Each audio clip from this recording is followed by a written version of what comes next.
Previously.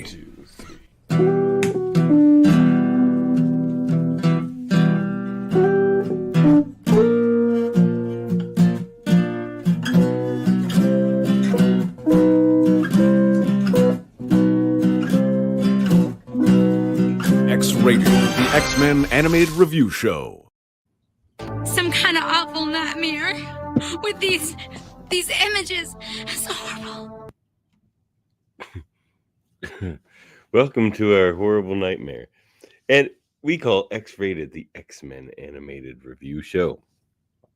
You sure this isn't gonna hurt? Yes. Yes. Yes. Yes. Yes. You'll be fine. Put your feet up. Relax a little bit. We're gonna have a good time here, I think. Yeah. Now, just relax. Just relax.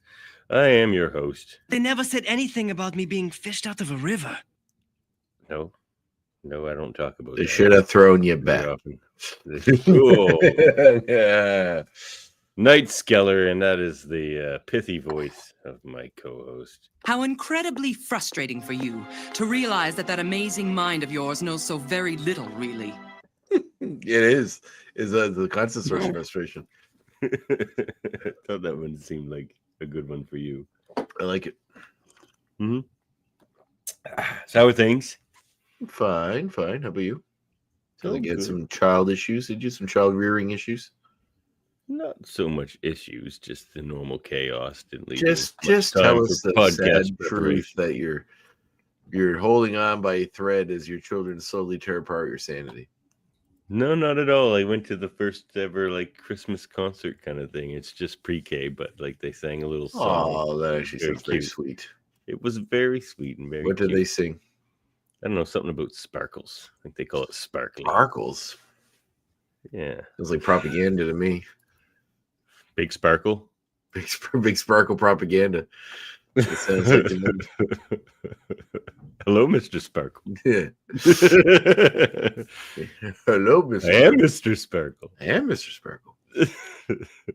That's really funny. Many questions, Mr. Sparkle. You have many questions, Mrs. Sparkle. Oh, there you go. There's the old answer. Old fish bulb. Remember, it shows the fish and the light bulb come together to make the light cut. Here's your answer, fish bulb. They have that big hello, potential American investors, big fat Japanese guy in a hot tub. These are all Simpsons references. I assume anyone listening to this nostalgia-laden podcast must know the Simpsons. And it's probably our age. Most Most of likely. you. Yeah. But we're here to review X-Men Evolution, Season 1, Episode 10, Shadowed Past. We're going to talk about your shadowed past, Andre. Sure. Okay. I'm an open book. What do you want to know? All right. All of it. It's not really that shadowed. I'm pretty sure I'm pretty open about my past. There's nothing secret in it. Written by Bob Forward and Jules Dennis. Directed by Jules. friend of the show, Stephen E. Gordon. I've never heard of this man before in my life. The Stephen E. Gordon fella? Just kidding. He's the last week's episode. Oh, who is this person you just brought up for the first time? Who is this? Who is this No, one? it was great having them on. Frank Poor was and really good. Stephen E. Gordon. Yeah, they were blessed. Do you feel different about this show after talking to them about it? Yeah, yes and no. I mean, resulting of how the show came to be the way it is, the end result is it is what it is. So knowing a bit of how it came to be this way helps a bit, but it's also still, you know what I mean? It's just, I don't know. It hasn't captured the magic yet for me of the old show. I don't know if it will.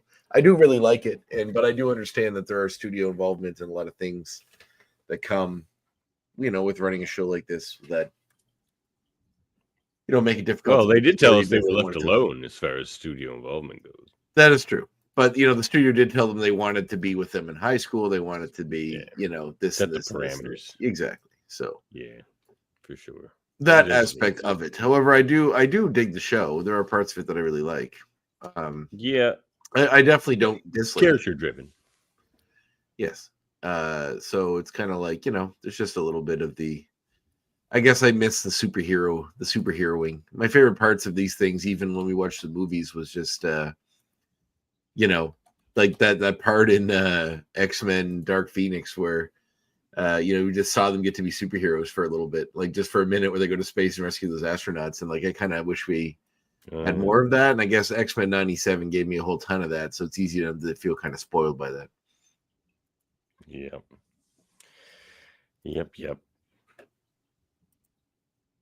Yeah, I was about to say I don't think I have a favorite thing about Dark Phoenix. No, that was definitely my favorite. The movie. The movie's nearly as bad as people think it is. It's certainly better than the movie that it's kind of trying to do again. I liked it better than Apocalypse, I think. Well, that's a low bar, but yeah, but I mean, yes, I agree. It's Yeah, but I will say, talking to these two fellas, made me kind of excited to see where this show goes, because we're right about at the spot now. We're getting close to where I dropped off as a lad. So it's a small Dev, because it is going to be so character driven, and they say they're going to they happily push the soap opera element of it. They said yes, in this one, this one like does more of that. It gets us a little closer to that, filling in those gaps and getting more of the backstory and that sort of thing. So we're kind of like well on our way to starting to build something that we can, feel like we're have a continuity to follow or something, I think anyway. Well, should we get into it? I don't know. Do we have to? It's about Nightcrawler. Done. Done. Way to spoil the end or the middle. Way to spoil the middle. Way to spoil the entire fucking thing. No, they don't even go. They tell you right near the beginning. It's like the shocking surprise at the beginning of the episode that is about Nightcrawler. So. Yeah, we can talk about it. We can chat about this whole episode. Shadowed Past, episode 11 of season 1. We're chugging along. I think we only have 2 more episodes to go after this one. No, wait, 3 more episodes to go after this one. So is there? If your past was a shadow puppet, what would it look like? A shadow puppet. Mm-hmm. I think Davin. Where's my screen? I downclosed my screen when I was looking at something else. I think it would look like this. Now you need the shadow, but it would certainly incorporate. Mine would look like this. Mine would probably be this, which is a bunny. See, it's a moose. Oh, that's nice. I like that. Do turtle. Actually, I like the eagle. I'm always a fan of the eagle. Yeah, it's hard to do in the screen. Impresses children. Yes. Someone's tuning into the podcast now. They're just going to be like, "What are those guys? What are these weirdos doing with their hand gestures?" Yeah, season 1, episode 11. We got 3 more for the end of it. Why does it say 11 on this then? Interesting. I'm quite sure it isn't. Yeah, you're probably right. I just was looking at I use a resource online to help me walk through the episodes, and it said it was episode 11. So I'm just going to count here. Mm-hmm. Yeah, I wonder why it thinks that. I wonder what it's counting as the previous one. So anyway, yes, episode 10. We got 3 more, 13 episode season. Yeah, so we begin with Rogue and Kitty are sharing their bedroom. Rogue's finishing up talking on the phone with someone about she has a project tomorrow. She goes to bed. Rogue thanks someone for a book she borrowed. Tells him she liked the ending when the guy turned into a werewolf and nobody knew. Which I'm curious what book that is. Maybe we could see if it has if I have time to try to look it up, we can see if there's an answer. One of those Twilight ones, maybe. Yeah. 2000. I don't know. I don't know when Twilight came out, but I think it was a little later than that. No, it was definitely later than that. Okay. Twilight book came out in oh shoot, 2005. Okay, it's not that then. So she goes to bed, and then I love how quickly people fall asleep, and then how quickly they dream in TV shows. It's like an instant snap. Like I don't know. Like I usually do a crossword puzzle on my tablet, and feel kind of tired, and then put that down, and then roll over a couple times, look at the wall. But in movies, you literally just go. Yeah, you see it's like you're right at a couple blinks of the eyes, and then dream world. Then she goes have a nightmare about a woman. Look, Freddy Krueger's impatient. It's better that way. That's true. He doesn't have a lot of time to mess around. Old Freddy Krueger. So she has a dream in which there's I'm gonna close this thing, it's distracting. Yelling at a woman in a robe is yelling at someone, calling them a monster, asking why they've done to to a baby. Runs from the castle carrying the baby. We don't see the person because they're robed. The person following them hovers above the ground. It's kind of obvious to be Magneto. at once.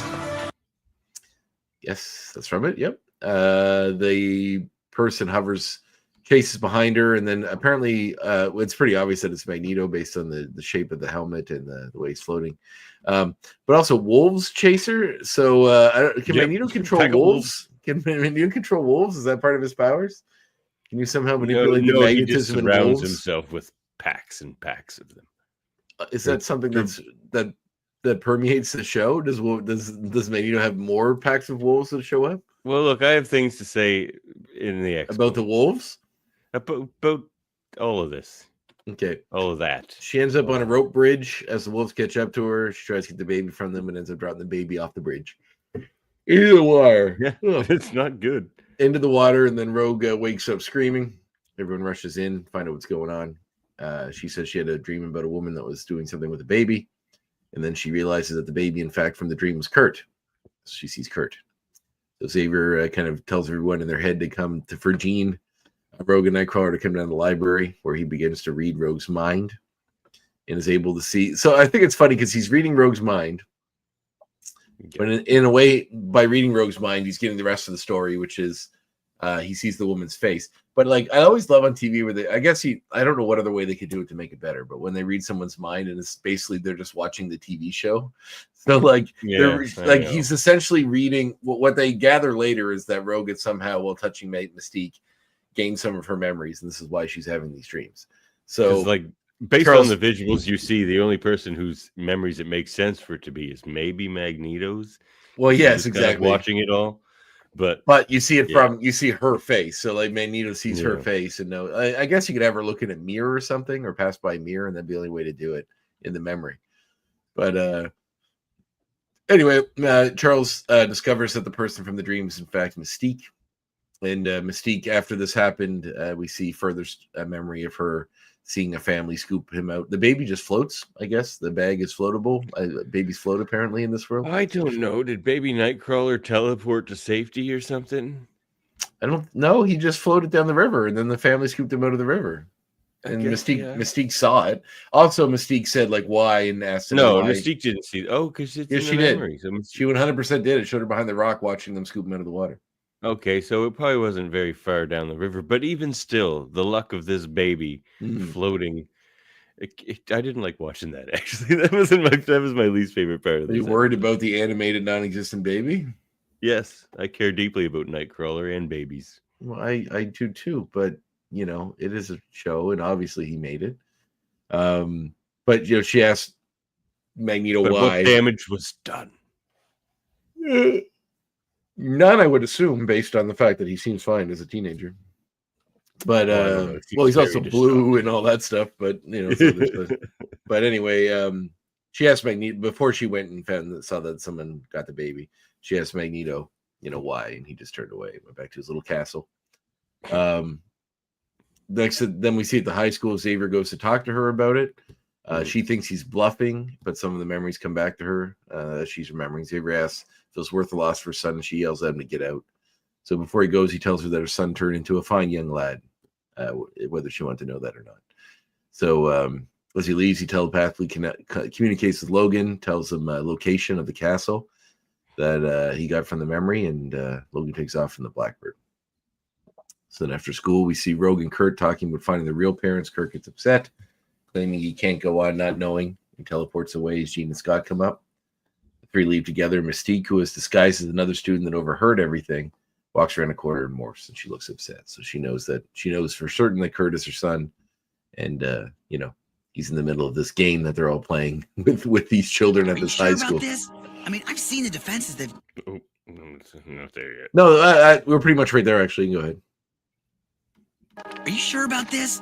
I mean, I've seen the defenses they've got around that place. Don't worry, you're fast enough. You should be able to get in and out of there undetected.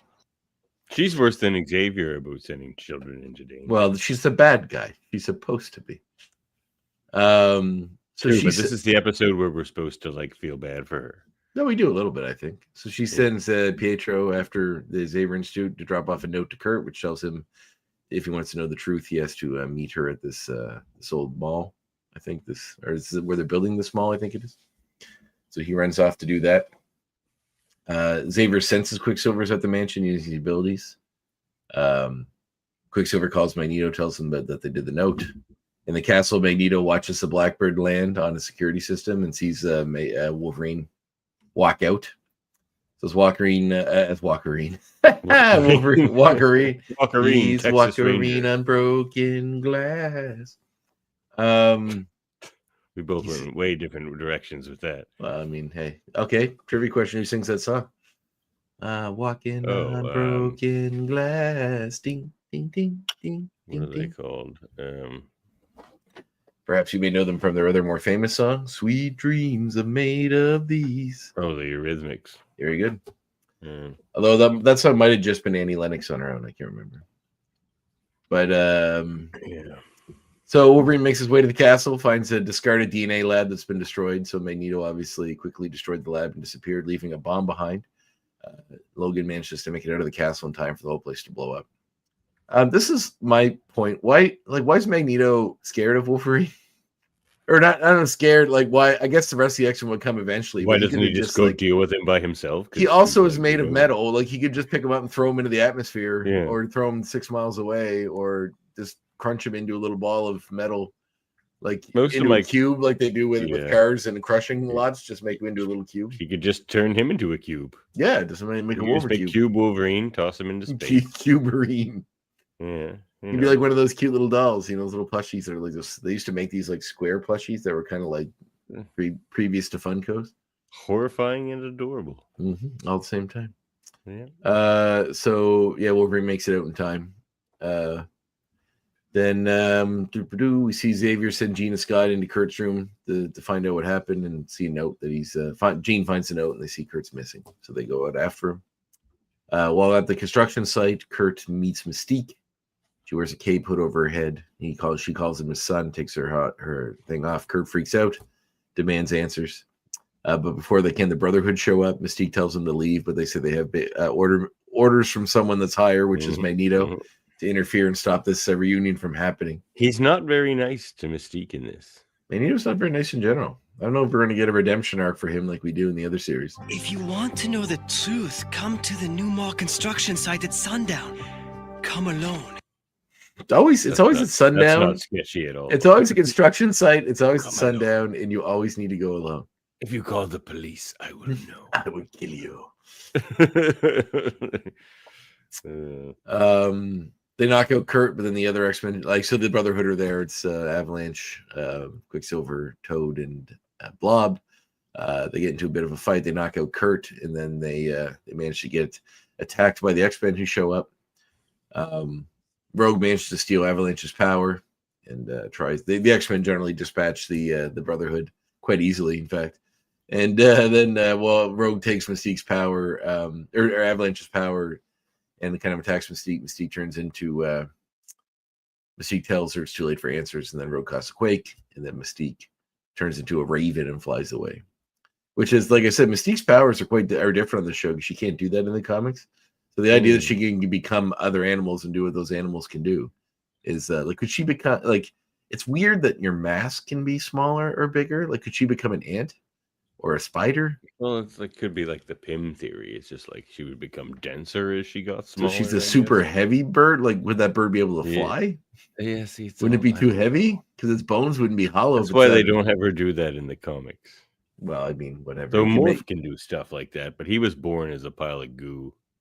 Yeah, if you're a goo pile or like Odo or something, it makes sense.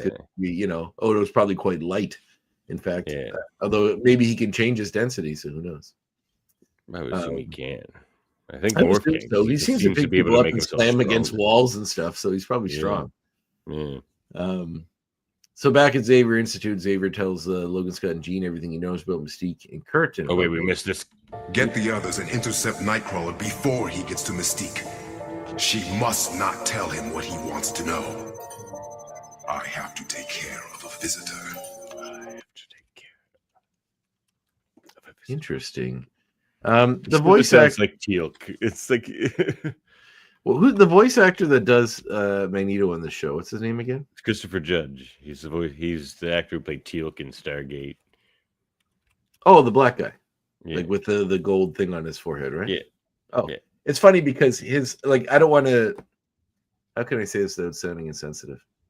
His voice sounds like that of an African Canadian Yes, actor. exactly. Yes, yeah. So There's a like, reason you cast certain people to play certain roles. and it really comes through in that particular, like when you don't see him and you just hear it, it sounds like an African Canadian person saying it. And I don't know what that sounds like. I don't know if I could identify it, but it just seems like it is. So it's interesting to hear it without seeing it in the context of seeing the character. So interesting. It's very different from David Hemlin and Ian McKellen. Yes, but even the guy that did it on X-Men 97 is kind of sounds like Hemlin a bit. Yeah, oh yeah, he Ian- Hemlins it up pretty good. Like Hemlin was great though. I love that guy. Oh yeah.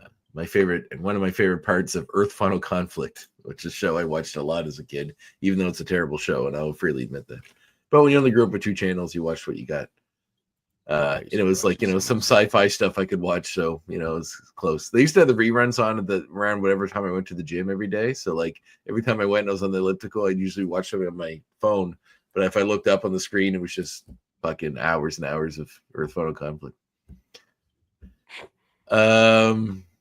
So in this room, Kurt talks to Rogue about Mystique finding out the truth about his past. I forgot this part. Scott and Jean. Xavier tells Scott and Jean everything he knows. He assumes based on what Logan found that Magneto was doing genetic research in that lab, and he's kind of like shocked that Magneto would go that far. Turns out, like they say, the dreams are Rogue having Mystique's memories come through from taking her powers at some point earlier not a while back. I'm guessing Kurt never saw Mystique turn blue in the show, because you think when he's like, "It's you," and he realizes it's Mystique. He must not have seen her true form, because he might have tried to put something together before. Why? Just because she's blue? No, I think he had seen her before, and that's why he said, like, kind of with a bit more familiarity later, like, we do sort of look alike. Well, he does now because he's seen her just now. I don't Yeah, remember if yeah. he'd seen her in her blue form before. Maybe not, but I don't either think way, she it has. doesn't I think it was really only Rogue. matter. I think it was only in that Avalanche episode when they're in that Avalanche when they're in the mountains, and Kurt never saw her then. That was just Rogue and Cyclops. Yeah. Yeah. So he says that they may never know for sure if Mystique's really his mother, but Kurt says there's obviously or what was done to Kurt in the lab. They decide not to tell Kurt what they've learned, that it has something to do with the genetics lab is where he came That's from. interesting though. Like, he's already blue and pointy and fuzzy. Yeah, like what do they do to him? Magneto doing to him? Also, shouldn't that not have happened until he became puberty? Is that the general? No, some mutants, like especially the ones that like look very different, they're usually born that way. You know why? Because narratively, it's more interesting to explain why they hate the world, because they look different. Yeah, They never had a chance to experience it the normal way. Okay. So in the room, Kurt talks to Rogue about Mystique, finding out the truth about his past, his real parents. He's sure that the professor's not telling him everything, and Rogue tells him it's probably for a good reason. It's funny how they got all mad when he didn't tell them everything before, but now they're like, well, maybe he's not telling us for a good reason. Xavier. they say maybe they'll find answers another day. She leaves to get ready for school, and Kurt watches the sunrise, so he seems pretty upset. They cut to Miss Darkholm looking into her window at the same sunrise, with the same look on her face, and she watches. The girl climbs out of her car and thanks her mom, goes to school, and she looks even sadder because she seems to have missed out on being a parent, although she parented Rogue, as we sort of know. No, Irene did. Yeah, but Irene and her were together. Remember Gordon Rogue even, has, like, no memory of Mystique. yeah, because they took it away. They erased her memory of it before. They said that in the episode. She had like the family photo of the two of them, three of them together. Oh. Or Irene did. And remember, Steven did. said in the interview that they even like they snuck in what they could get by the censors, which was like that Mystique and Irene were like a lesbian couple, or like yeah. I mean, Mystique's a shape changer. I just figured that was going to come later. But yeah. So anyway, end of episode. Okay. Yeah, end of episode. All right. Well, let's do it. There it is.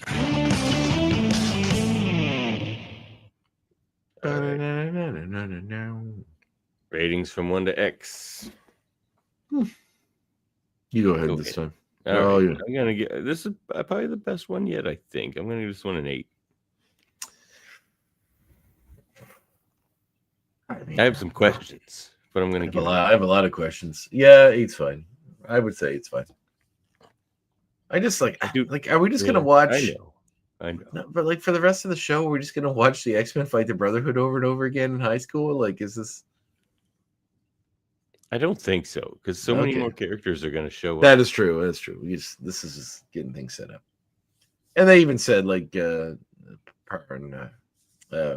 said that like the first season's not the strongest. Yeah. So yeah, it's a slow burn. I asked him that too. I'm like, was it like a slow burn on purpose? And it's just yeah, it's a Buffy, Buffy mentality. Yeah, and we found out why there is such Buffy similarities, because makes a lot of sense. Boyd Kirkland really, really liked Buffy. That's what we sure did.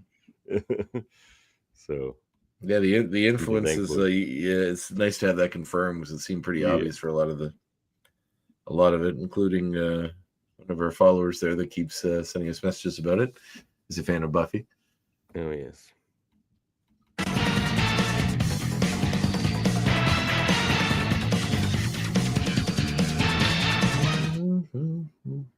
Boom, boom, boom, boom, boom. Uncanny X points. Maybe this should be unevolved X points for this show. No, no, I can leave it Uncanny X. Uncanny isn't part of the other show either. So everybody X-Men. Exactly. Can we start? I'll go first. Well, here's my question. All right. Because I don't remember this ever being the case in the comics, at least not off the top of my head, is why do Rogue and Kitty have to share a room in this giant mansion that apparently doesn't have very many people living in it? Like, there's like Storm, Wolverine, Xavier, and like 6 kids. Because they have to share rooms. Why did she have to be in there for the plot? She could have just heard her like dreaming from the next room over. That's true. Know.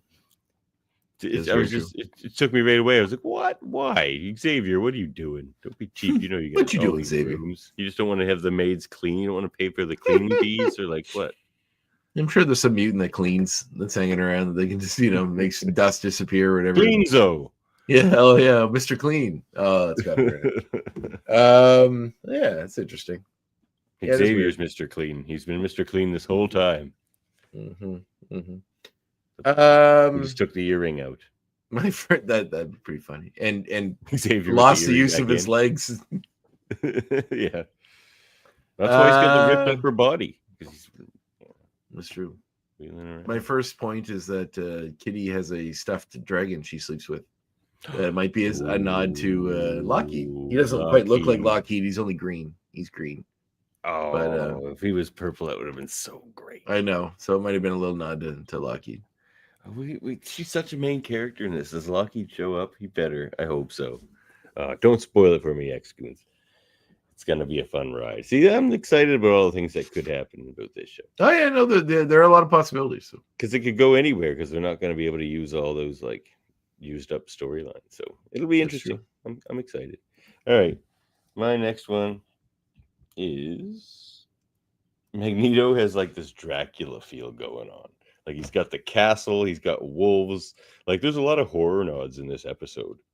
Yes, a lot of horror little stuff in that one, which is kind of fun. Yeah, like he's got this Dracula thing going on. Like he's got always in shadow with the glowing eyes. He's got a castle with wolves. And just his motivations, like he just shows up floating outside your window and stuff like that. You know what I mean? I'm getting all kinds of Dracula vibes from this Magneto. But oh no. It was working so well. It's whenever we get to this point in the show, it's so strange. Anyway, moving on. X.2, when asked what exactly Magneto had done to Baby Kurt in Shadow Pass, the writer, because I guess it's never addressed. Is it never addressed?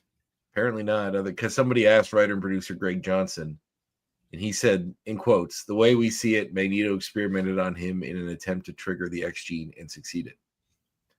That is what he said. So he wasn't blue, and then Magneto Perhaps tinkered not. with him. Perhaps so. So he's a mutate and not a mutant in this world. No, because he was a mutant already. No, he had a Like, latent X gene that he triggered. So he's the same as Deadpool. I guess, but you'd assume being Mystique's kid. Well, you know, they say, yeah, you'd think being Mystique's kid, it would happen anyway. But and whoever's the father is, hopefully he's not Azazel in this show. Yeah, we'll see, I guess. I don't think that even came up in the comics at this point. So they definitely didn't. Like, I don't think that was even a thing in the comics. Who his father is. Well, it's right around that time, I think. But yeah. All right. My next X point is they do use the exact same color blue for Mystique and Nightcrawler. There's no variance in shade or anything. It's the exact same. So genetically, the color just cuts through. Mm-hmm. Interesting. My third X point is that the differences in Mystique's or Kurt's original origin, they played it pretty close, but not quite the exact same. So in her disguise, she was. This is kind of a mixture of, because the original one is sort of a mixture of the old X-Men cartoon, the other X-Men cartoons version of it, which is that she was like a woman in disguise that then gave birth. It must be hard to keep your form hidden while you're giving birth. You know, and then when the baby came out looking the way it did, they thought she was a demon because she birthed the demon, and then they started chasing her. And then she took the form of a farmer, saying that the farmer killed the blue woman, and then threw the baby off a cliff as well, which to protect herself essentially, but managed to save it. And she named it, gave it off to someone to look after, and named Wagner was the name of Mystique's dead husband and not Kurt's adoptive parents. So his last name isn't from his parents. Interesting. So there's a slight nod that it was like off a cliff, thrown baby, but they put it on the stuff with Magneto and all this stuff. So, well, my next X point was going to be kind of about Nightcrawler's origins too, which is he doesn't seem to have been sold to the circus. Oh yeah, I guess the circus is playing to this. I mean, the days of being sold to the circus are pretty far behind us at this point in the world. I mean, I guess it wouldn't have been. It would in the 60s when he was created, or 70s, but no, he was late 70s.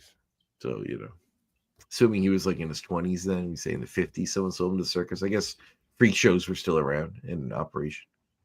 Didn't they use that in the movies? That he was in a circus, yeah. Yeah. But it's also like they're kind of like it's a European circus, so like they still have like gypsies rolling around and, you know, putting on circuses, I guess, in Europe. I don't know. Yeah, out of their caravans. That's right. Still the Wild West over there, I guess. Periwinkle Blue. Pardon? Periwinkle Blue. Oh, is that my Nightcrawler shade? No, that's from Snatch. Talking about my cat. Oh fuck! It's been a million years since I thought of that movie. Periwinkle Blue. Periwinkle Blue. What the fuck do I want with a caravan? It's got no fucking wheels.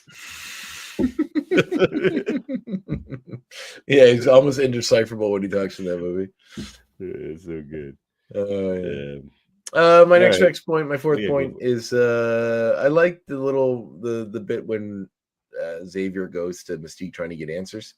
Yeah, where he has that quote where he says, "But why is she still working there?" That's what I'm really curious to find out what that is. There's got to be a long game. But when he turns, she tells him to get out, and he turns and says, "Just in case you're curious, you turn out to be a very fine lad," which is a nice like Xavier line where he's like, you know, in case you're curious, your son. That clip. I like that. It was good. It's a good moment. Yeah.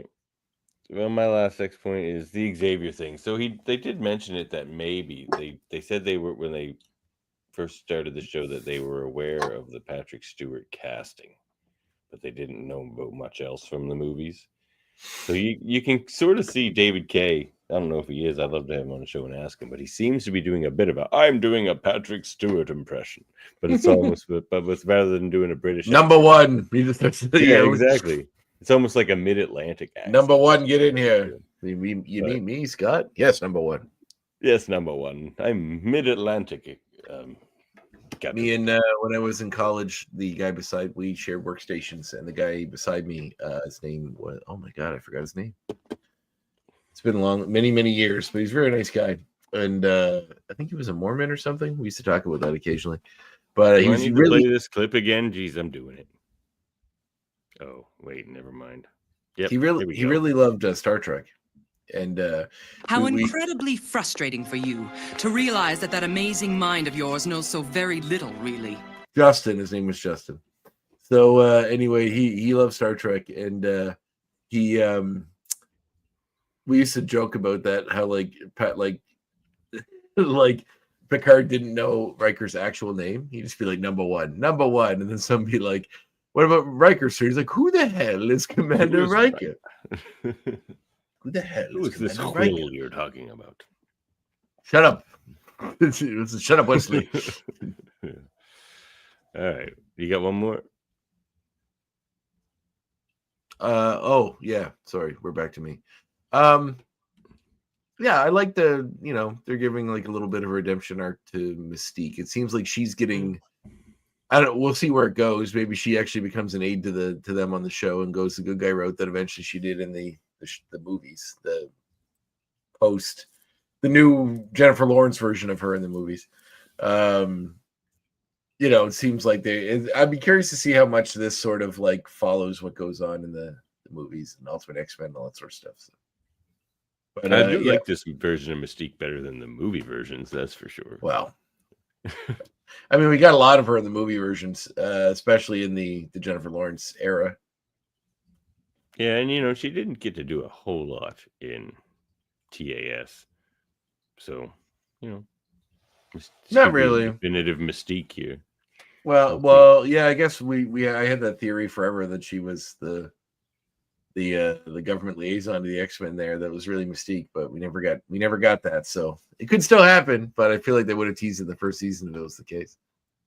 And I laughed at you, and I rightfully laughed. Oh, shut up! You had a bunch of stupid theories that never came true either. So my stupid theories are genius. Stupid theories. That's right. Stupid like a fox. Stupid like a fox. Yeah, exactly. All right, moving on. Here we go. Hey, check it. Hey, check it. Comic reminiscences and recommendations segment. Yeah. All right. I'll go first. How about that? Well, based on the most recent episode of Graphic Histories podcast. What's that? What? Oh, I don't know. It's not important. It's like the least important thing you could ever want to talk about. So we're not going to talk about it. Yeah, sounds dumb. But it did make me think that I really did love the Excalibur run by Teeny Howard and guest of your show, Marcus Toe. Most recent guest of my show, Marcus Toe. Check it out. Like, look at that. Look, it's just such a cool team. It's like Rogue and Gambit and Apocalypse and Richter. It always seems insane to me that Betsy Braddock and Jubes. How many Omega level mutants need to be in one team? Like, isn't that enough? Like, Apocalypse should be enough to just. Why do they even need a team? Well, he's the only Omega level on this team. But Rogue's pretty badass. Betsy's cool. I like this Captain Britain Betsy too. I like this Betsy Braddock. I hope we get a Captain Britain in the Marvel Universe. I'd like to see it. But it's cool. It's very fantastical. A lot of it happens in Otherworld and stuff.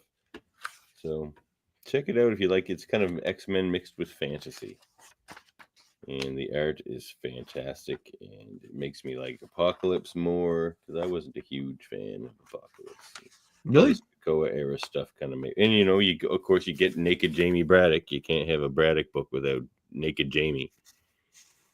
So So how do they get rid of the bringing people back from the dead thing? They don't do that anymore. Yeah, but how do they get rid of it? What happened? Well, Krakoa's gone now. None of them live there anymore. Okay, so what destroyed Krakoa? Well, look, it's like they were being attacked from all sides, and it was just like the way out of it, I guess. I can't remember. Like I'm still not completely all the way through the very end of that. You're okay. Like once it got to Sins of Sinister, Yeah, I think I just finished Sins of Sinister, and I got to finish it up. Okay. But yeah, check out Dawn of X. I mean, not Dawn of X, Excalibur, Teeny Howard, Marcus Toe. And also one other little recommendation is Uncanny X-Men #7. It's on the shelves now. Pick it up. The Raid on Grey Malkin. It's all the books are picking up a little bit there in the X-Men world. I mean, this Gail Simone Uncanny run's been good from the start, but Raid on Grey Malkin's interesting. Check it out. And this is recognize this. This is from an old Marvel vs. Capcom poster. Oh, that's cool. Like it's just a remake of that. So if I were to start reading like a The regular Marvel X, vs. Street Fighter, maybe. I think. a regular X book, what would be the one? Is this the one? Yeah. Okay. Yeah.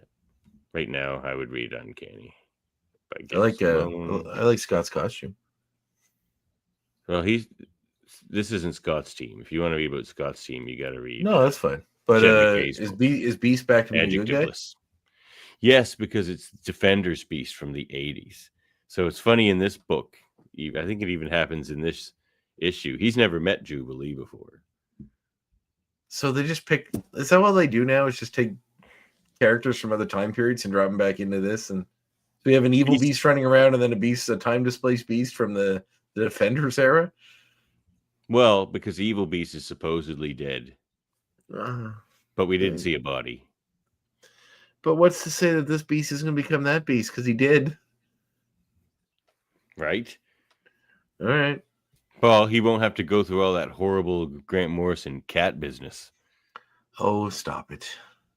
He will eventually. He will eventually. No. It naturally happened to him before. No, it didn't naturally happen. He was tinkering with himself some more. Scott's just gonna keep an eye on Beast's lab, and if he ever sees anything going towards himself, he's just gonna be like, Beast, no, and shoot it out of his hands or something. Because they're buddies again now, and isn't that great? Because they hated each other for years, but now they're buddies again. Okay, well, I'm happy to hear that. Yeah. Yeah, so those are the teams.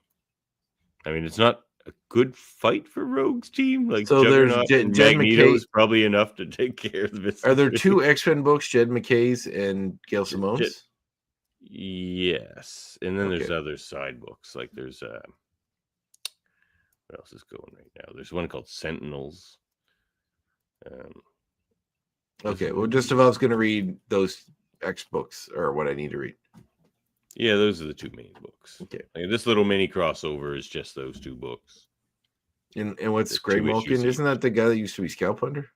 No, that's Grey Crow. Grey Malkin Lane is where the X Mansion is. So right now the X Mansion is like a prison for mutants, and they have Jubilee in there. That's why Rogue's team's there. Rogue wants to get Jubilee back. But Scott's just no, we don't need you.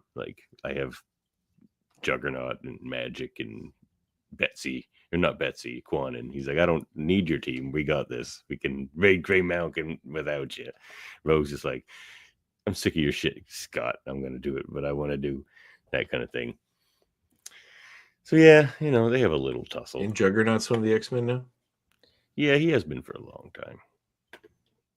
Back since the Chuck Austin run, I think. When he slept with She-Hulk. Was that then? But that was around then, I'm pretty sure. Yeah. All right. Shulky gets around. What? Yeah, no judgments. Shulky Hercules, Daredevil. Do whatever she wants. Quartermain. Hercules gets around too, actually. Yeah. So those are my recommendations. Check it out. Cool. Good choice.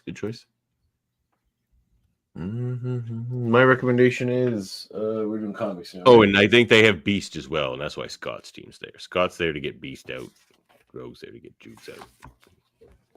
My recommendation is a comic from a local comic guy, an employee of Strange Adventures, Dave Howlett, former guest on other show, has a new comic out called Disco Ripper, which is basically a sort of take on the 70s horror movie centered around disco.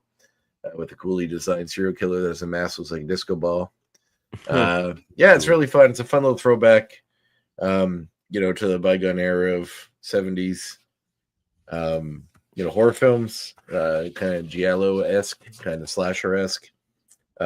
Beautiful artwork as always. Dave's really cool artist, and the pages are done in newsprint, which is always nice. Smells like old comics. I love it. I bought one of his pieces once. It was like a mock-up comic cover of The Shining. Oh yeah. He's done a few different things like that, Yeah. but his comics are great. He wrote this one as well, and it's really cool. It's a really fun, nice throwback. And I actually told them how much I enjoyed it, and that I really want them to make a movie out of it because it really lends itself to a really fun movie. Look, I found some of the old pages of Dina Pink's that book Sam and I was working on. Oh wow, that's funny. Yeah, we got to get him on the show someday. Coming up on Americans Fight with Giant Q-Tips. Americans will fight with giant Q-Tips. It's a piece of Davin and Andre history right there. That is right there. That was So we met. table when we met. That's right. Yeah. I'll send you one and you can frame it and put it up on your wall. Yeah, nice pages. He's a good artist. I'd like to have him on the show someday when we can figure out how to get him in a Zoom call. Did you read Whaler Ray? I'll have to get you a copy of that. No, I do want to get. Well, I can buy one, whatever. Yeah, well. That's his new book, right? Yeah. Cool. Yeah. All right. Moving on. Yeah. So, what are we gonna do here? Oh, of course. Movie recommendation. But I like movies, which is fine. Which is fine. I like movies. Which is fine. You and your movies, Andre. Always talking about movies. I like movies. Well, it's not fine. Ouch. Yeah. All right. Well, Christmas time is upon us, so we should watch holiday So says films. my hat. Yes, very nice. I'm wearing red glasses. That is in honor of Christmas. And my You went mute there, Davin. Davin, I think you muted yourself somehow when you change your camera. I can't hear you. I'm back, baby. All right.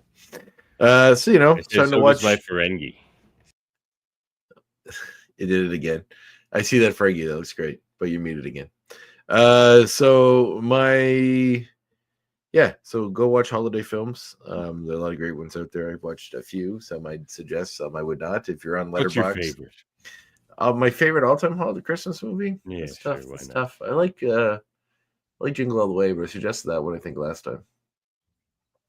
One of my all-time favorite ones, which I watched again a couple nights ago, is the Muppet Christmas Carol. Oh yeah, which is I my started favorite watching version that one, but the kid of the couldn't get Christmas. into it. Oh, really? Yeah, the kid can get into it. It's got great stuff going on. Yeah. It's my favorite version of Christmas Carol. Michael Caine Scrooge is great. I love the music. The songs are excellent. And a little known fact, if you go on Disney Plus and go to the extra section of it, there is an extended edition of the movie. It's called the full-length version, which has an additional song that wasn't in many versions of the movie, where Belle sings a song about how it's called "The Love Is Gone," about how she's fallen in love with Scrooge because he's become miserly. And it's actually a really sad song, which is why I think they took it out of the subsequent releases of the movie. But it's really, really good, and it fits really well within the story. So check it out. I've always been a fan of Mickey's Christmas Carol. That one I watched That's a a good one, million too. times as a kid. That's a good one. Yeah, and the one with Patrick Stewart's good. There's a movie. I looked up for trivia. Sometimes when teams are have the same amount, if there's 2 or 3 teams, or however many teams that tie for first, I always have a tie-breaking question. It usually it's a high number, some with a high number, and I get them to submit an entry. And whenever number is closest to the actual number, wins. So recently, because it was a holiday-themed trivia, there was a tie, and my question was, how many, according to IMDb, how many actors have played Scrooge? I'll take a guess. Like on film or stage too? Film. Film. Movies. To count voice actors, Yes, I think so. 12. But 15. both teams put like one was like 27 and the other one was like 15. The answer is like Yeah. 134 or something Oh, like that. wow. It's a lot. It's a lot. There's a lot. Where are So, all these versions on film well, floating man, around? the George C. Scott did one. Patrick Stewart did one. The original Alistair Yeah. Sim one. The Jim Carrey Mhm. one. The Muppet Christmas Carol one. There's a lot of them. Jim Carrey was Yeah. one of those Zemeckis CGI and Candy Valley movies. The Mickey Mouse one. Yeah. There's one even before the Alistair Sim one, like a older one. There's a bunch. Yeah, well. I tried to look up how many versions of the Christmas Carol were in film, but I couldn't even find that one. So, but I guess it would be somewhere close Must to be the that same number because number. it's yeah. Unless there's a version where he's not called Mr. Scrooge. Well, I'll vote for Gremlins for favorite Christmas movie. I guess. I'm showing that on the movie nights I host at the Commune tomorrow night. It's the perfect Christmas romp. It's one of my I favorite love it. movies of all time. It's the best. Yeah, Now I you guess say that would it's the probably be best that. Gremlins movie. That would probably be my. I was talking to a guy yesterday about like he goes, if it has a Christmas tree and it's a Christmas movie, he said, and I said, Yeah. okay, like there's a lot of movies that are suddenly Christmas movies, like Paul Schrader's Hardcore, which is about a father who goes to find his missing daughter because she's in the porn industry, like in the 70s, and he's like going through the CDLA porn industry to try to find his like 19-year-old daughter. It's like I'm like, oh, so that's a Christmas movie, and he's like, yeah, I guess so. Christmas has nothing to do with anything, yeah, but I think you see a Christmas tree in it at one point. Yeah, that's funny. All right, well, let's get the show on the road here with some extracurriculars.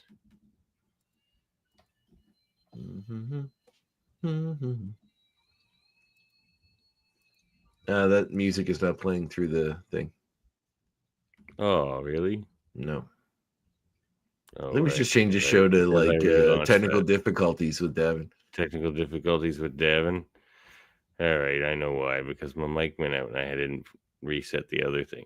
See, it's just everything's so sensitive with each other, all these cross programs. Yeah, that's very good.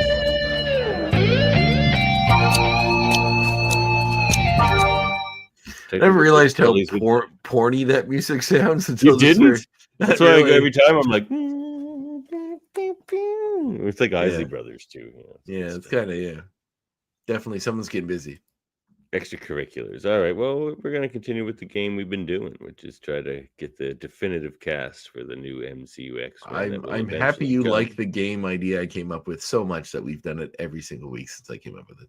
I like it. We might as well do it for a little while. Rock and roll, baby. We got this going. Let's do it. Well, also, I didn't mind having a break from coming up with a new game every week because that wasn't. Yeah, let's just do it. Let's keep it going. I like it. All right. Well, we got Professor X, Magneto, Storm, and now we're looking to get. Let's leave this on Storm for a second, and then we're looking to get Cyclops tonight.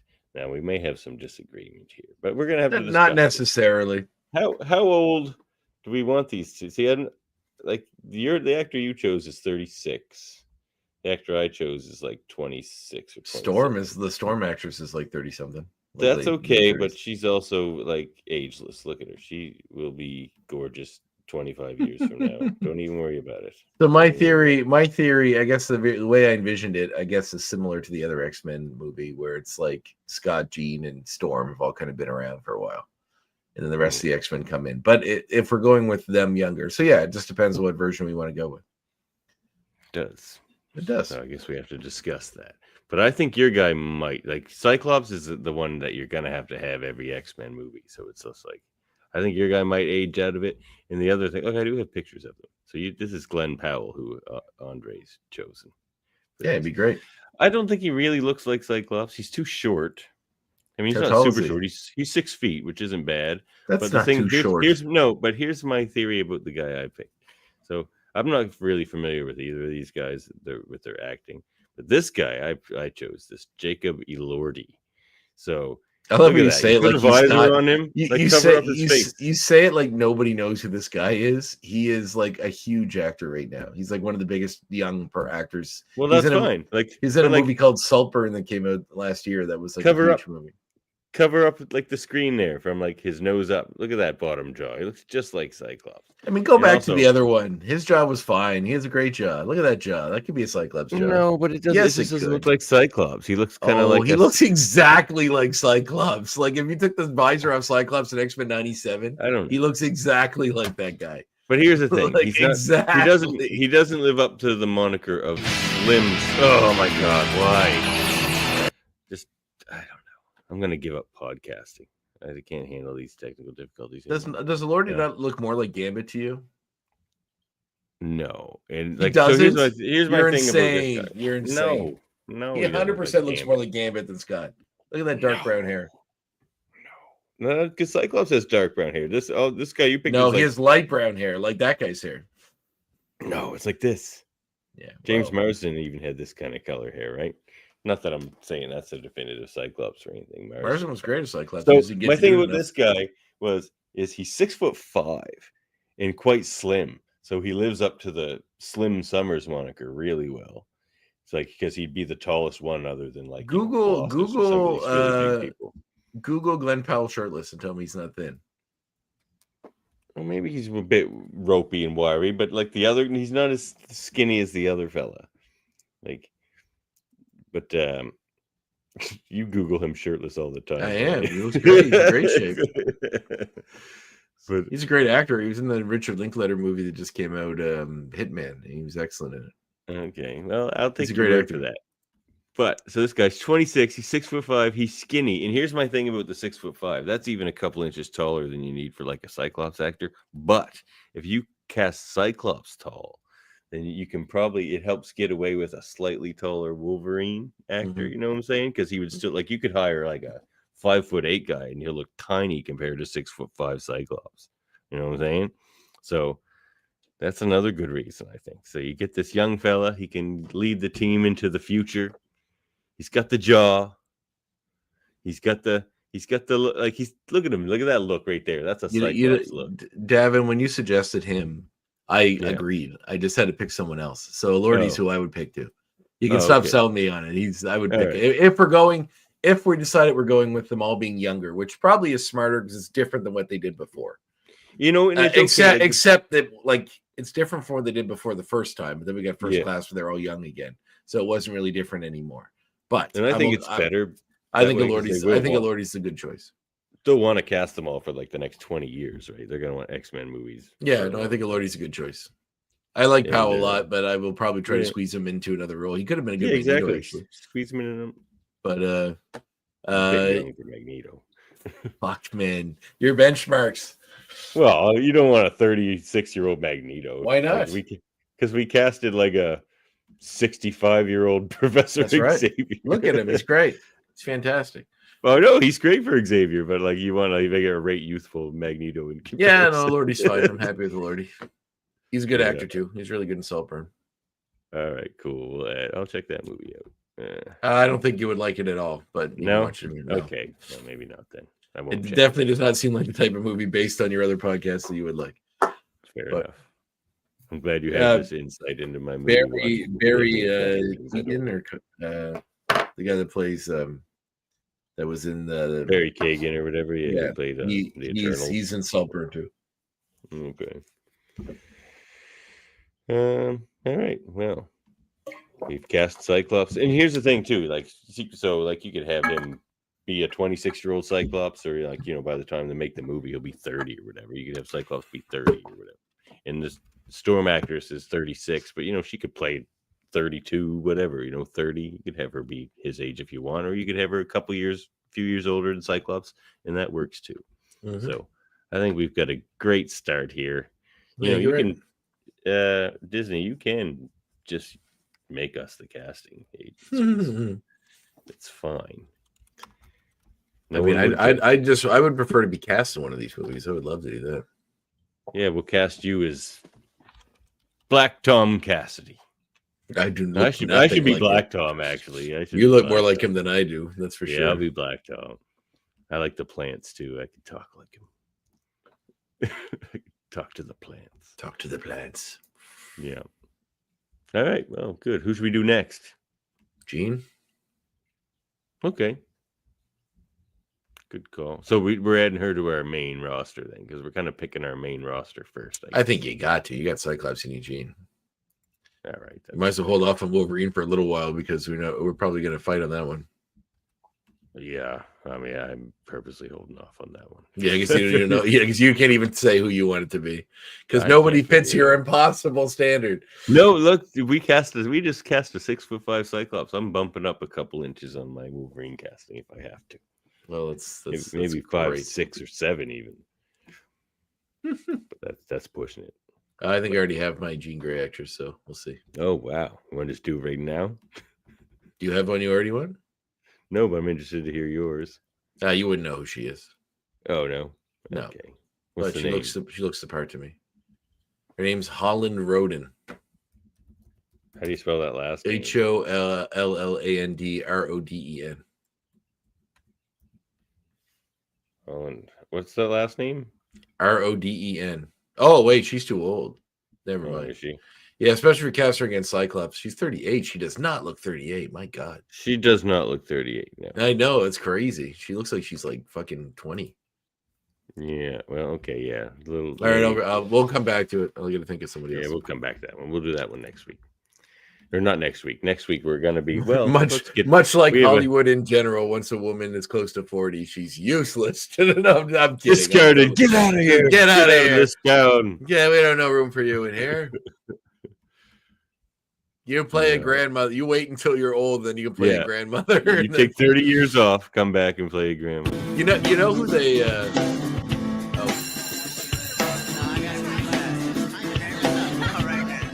You know who I bet they. You know who I bet they would cast though, just on the way they tend to cast these things. Oh God, who?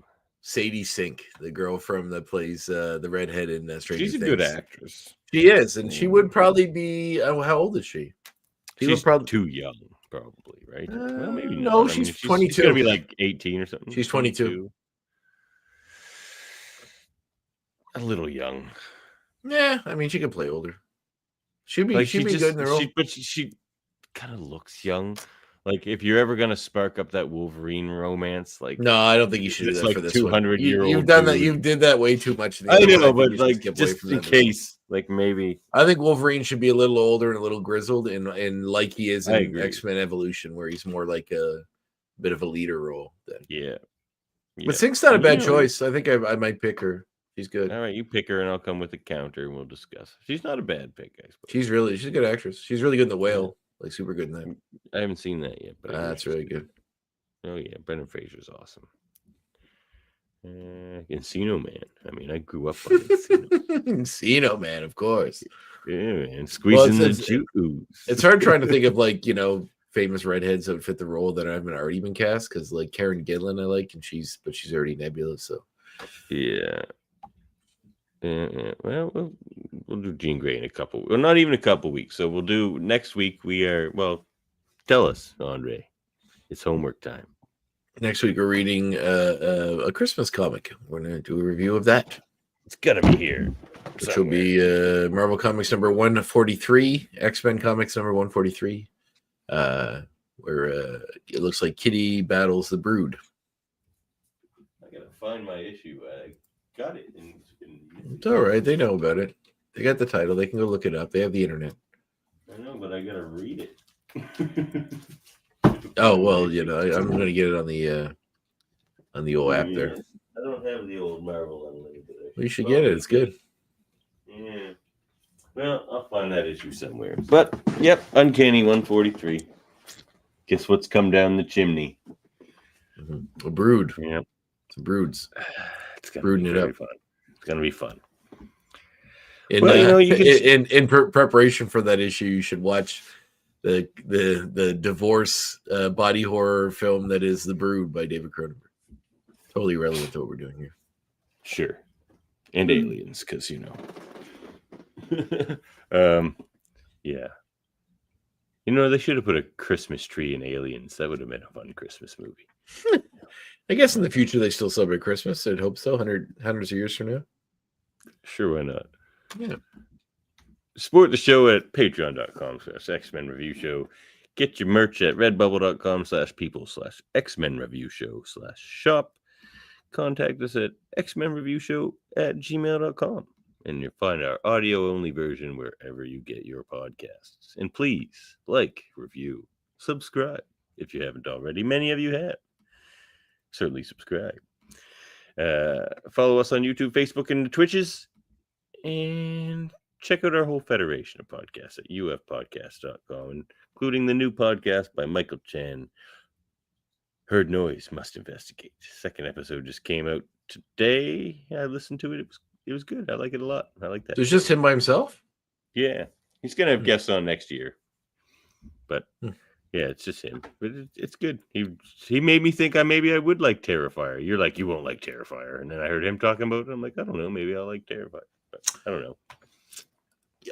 Yeah, I don't know. Maybe I'm just not the best benchmark figuring what you like. But I don't know. I like horror, but I don't know. I don't like gore porn, but his thing says it like stops before it hits that line. I don't know if it does. Did he do Terrifier 1? 3.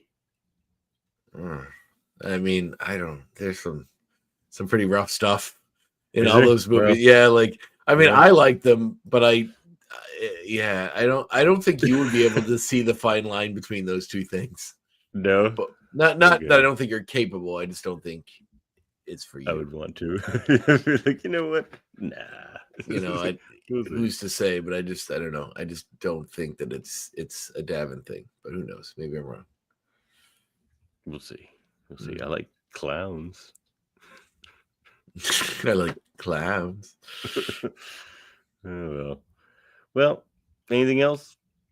No, I think it's good. You know, Christmas is coming. Hope you and your fams are doing well and you're enjoying the show Yeah. still. Seems like people are still listening to it. Mm-hmm. So yeah, keep it going. Send us some money. You know, tell some friends.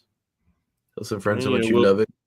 And we'll be the hype source for X-Men 97 season 2 when it's back. So Oh, like a Don't year go and a half anywhere. from now. whatever. Maybe we'll even talk about Spider-Man before then. I would like that, but you know, we're locked into this X-Men thing for the rest of the time. No, according after to we're done Davin. Evolution, we're gonna throw it back to the polls. Like the Polish people? No, the polls on our Just- social medias and whatnot. No, I mean, if the Polish people want to really like call in there and what do they call it? Bomb the voting, They could. review bomb it, or whatever they say. Yeah. Go ahead, Polish people. We love our Polish fans. Yeah. Let's get out of here, shall we? All Catch right. you next time. Next time. Well, I gotta go. Talk to you later. Bye.